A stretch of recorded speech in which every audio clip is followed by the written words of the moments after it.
In case you hadn't realized, $1 billion is a lot of money. And what comes with a lot of money? The ability to buy insane items and experiences that the average person could only dream of. Billionaires have been known to use their vast fortune to purchase insane items to fulfill childhood dreams of theirs.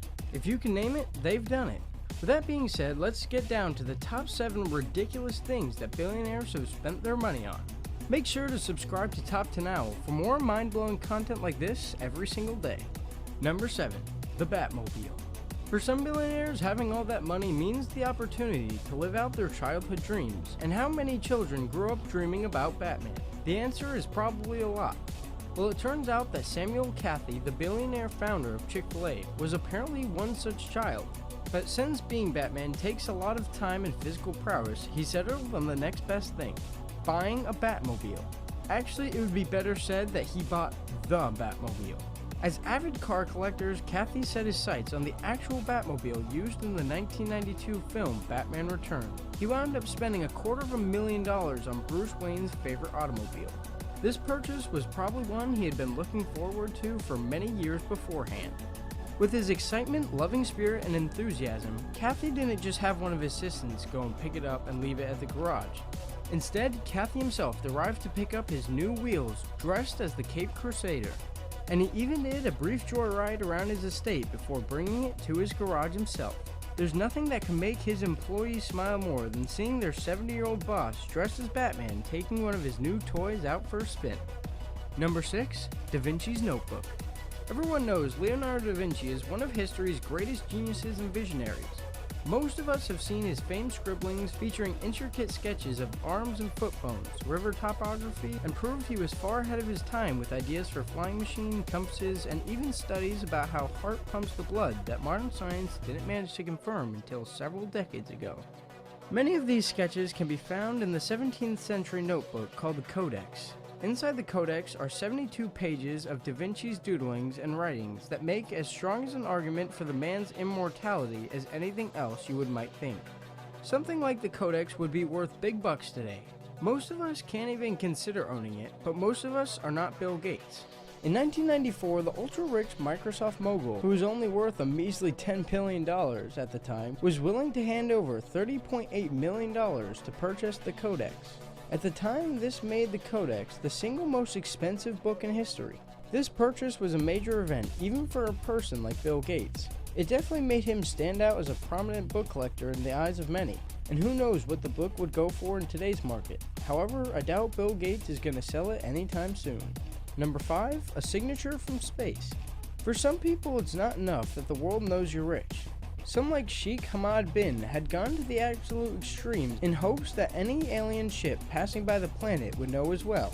So what did he do that was so insane? He carved his signature into the side of the world, which was big enough to be seen from space. As befitting billionaire royalty, Hamad owns a private island called Futsi. At some point he decided that he wanted to figuratively shout his name to the heavens. So he commissioned engineers to dig deep paths through the sand, which spelled out his first name. The natural signature stretched out over at least a mile, and it was possibly 2 miles long. All of this was to spell out Hamid. What's even more crazy is the letters were roughly a third of a mile wide, meaning it literally was visible from space. Google Maps captured satellite footage of an area that you can clearly see spelled out Hamid. His only goal was to make sure his signature was visible from the moon, but nobody went up there to find out if that was the reality. Unfortunately, the signature is no more. Starting in April 2012, workers began to fill the deep grooves that made up the signature, and by June of that year, it was completely filled. Nobody involved had ever explained why this was done. Presumably for the same reason, nobody's ever revealed exactly when the Sheikh ordered his signature to be created, because he's filthy rich and apparently doesn't owe anyone an explanation for anything. Number 4. Picture of Billy the Kid. Nowadays, photos of famous people are a dime a dozen, but 140 years ago, actually pictures of household names were rare. So when an authentic one pops up and you have millions to shell out for it, the chances are you're gonna go for it. And that's what William Coach did in 2011. The corporate businessman attended a Wild West auction and observed a small tiny type photo of famed outlaw Billy the Kid taken around 1879. It's the only proven photograph of Billy the Kid in existence. and it doesn't really get much rarer than that, and Coach was willing to pay big bucks to snag the ultimate rarity for himself. Before the auction, experts predicted the kid's photo to sell for $300,000, possibly $400,000. Coach had no desire to engage in a bidding war, and with his billions, he didn't have to. He simply bid $2 million, which snuffed out the most of the competition, and almost immediately, Coach had no desire to engage in a bidding war, and with his billions, he didn't have to. He simply bid $2 million, which snuffed out most of the competition, and almost immediately and ultimately took home the only known evidence that Billy the Kid was an actual person. The fees paid out to the auction house cost Coach as much as the photo was expected to sell for. Coach ended up paying $2.3 million for this picture. Not bad for a faded old picture that was barely bigger than a credit card. Number 3. The Pickled Shark. I'm sure most of you at this point in your life have had a small goldfish or a tiny aquarium, but to the people with a lot of money, that's nothing. However, even a regular rich person's aquarium is child's play compared to what hedge fund manager Steve Cohen has in his collection. In 2005, for the low price of $8 to $12 million, Cohen purchased the 14-foot-long tiger shark corpse preserved in a giant alcohol and formaldehyde-filled tank. But hey, at least he saved money on not having to feed it. This pickled shark is actually a sculpture entitled The Physical Impossibilities of Death in the Mind of Someone Living, and it was designed in 1991 by artist Damien Hirst. He originally sold it to an art collector named Charles Satyajee for around $93,000. In the end, it sounds right to say that Satyajee made more than his money back by selling the shark to Cohen. Cohen loves spending his billions on extraordinary oddities so much that he could have made it in multiple places in this list. He owns countless expensive works of art, including a Picasso that the real estate mogul Steve Wynn accidentally embowed in a hole. He is also rumored to own a tattooed pig that he once spent $100,000 so that Food Network celebrity Guy Fieri would spend his day with him. Who knows, maybe ask Guy Fieri if he could cook up a pickled shark and take him on a trip to Flavortown. Number 2. The billion-dollar home. Large homes are a rich person's staple, but how many desire a ridiculous house that towers over all the others like Godzilla, and just so happens to be the most expensive house ever built? Mukesh Ambani is one of the chairmen of India's conglomerate Reliance Industries and is worth around $45 billion. This means that he could have whatever home he wanted, and it turns out what he wanted was a 27-story skyscraper looking down on the ultimate road. A notable thing to point out about each story is that many of these stories are sported with double high ceilings, making it almost equivalent to a 40-story high building. The massive house boasts a 50-seat theater, a grand ballroom, multi-level gardens, a spa, a temple, a 2-story recreational center, and more diamond and jewel-encrusted decor than many would think was possible. The total cost was about $1.2 billion, making it the most expensive private resident home of all time.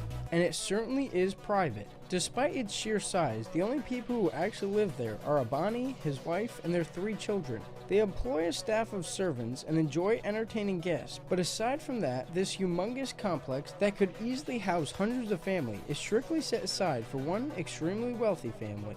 And coming in at number 1, we have a chunk of Hawaii. The idea of a rich person buying an island isn't exactly unheard of, but when that island is an entire chunk of Hawaii, that's a lot rarer. Surprisingly, it happens thanks to billionaire Oracle founder Larry Ellison. Several years ago, Ellison visited the island of Lani. Very much also like most tourists, he wanted a memento to remember the trip by. But unlike most tourists who buy a trinket at the tourist shop and call it a day, he decided to buy the entire island outright. He did this by forking over $300 million to call 98% of the Laini Island his own.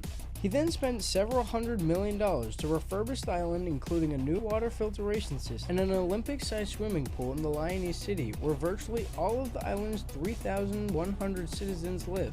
His purchase also did a lot more good by stopping the castle and the Coke Corporation, which once owned the island, from demolishing much of the island's historic district buildings to build more modern housing and commercial buildings. Ellison isn't just keeping the 90,000-acre island to himself either. You can visit, and if you do, you'll essentially be visiting paradise. This is especially the case if you can afford to stay at the penthouse suite at his Four Seasons resort. According to CNBC, you're treated like royalty with luxurious bedding, priceless Polynesian art to tickle your eyes and brain, and unbelievable ocean views. Outside of the hotel are horseback riding trails, gorgeous private waterfalls, dipping pools, koi ponds, and a golf course designed by Jack Nicklaus, and even planes for private flying lessons. However, you should be prepared to pay upwards of $21,000 a night for all this luxury treatment and experiences. What would be the first thing you would buy if you had $1 billion to spend? Let us know down in the comments, and remember to subscribe to Tops and Owl for more awesome content like this every day.